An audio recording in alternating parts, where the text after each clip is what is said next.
Įsigijote naują kambarinę gėlę, paskubėkite ją persodinti. Tai nestresas, jeigu darysite nerekomenduojamų periodų pavasarį ar vasarą. Tai yra kambarinės gėlės dekoratyvumo išsaugojimas bei maistinių medžiagų ir saugios aplinkos suteikimas.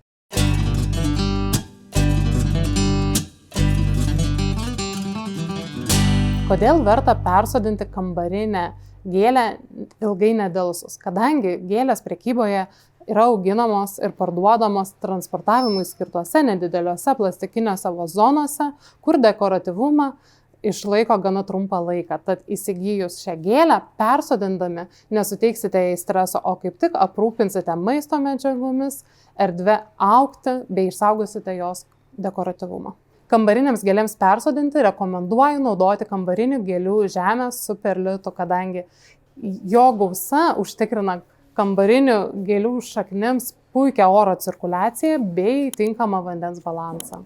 Šiose žemėse itin gausu perlito, jo sudėtyje taip pat yra biohumuso, kuris užtikrina tolimesnį augalo sveikatingumą bei pridėta pridėtinių trąšų, kurios užtikrins ilgą augalo mitybą. Išsirinkome itin dailų keramikinį vazoną, kuriame nėra drenažinės skylutės, tad į vazono dugną pilsime drenažinės granulės. Šios drenažo granulės užtikrins, kad vazone neužmirks jūsų augalo šaknis. Kambarinės gėlės persodinimas yra itin paprastas, nedraskome šaknų, nuberiame tik šiek tiek žemės, kad ją atnaujintumėm, bet nepilnai pakeistume. Sodiname į tą patį gylį, kaip gėlytė augo ir prieš tai buvusiame vazone, įstatome ir apžeriame žemėmis. Lengvai apspaudžiame žemes bei palaistome kambarinę gėlę. Ši persodinta kambarinė gėlė vešės ir džiugins mane dar ilgai.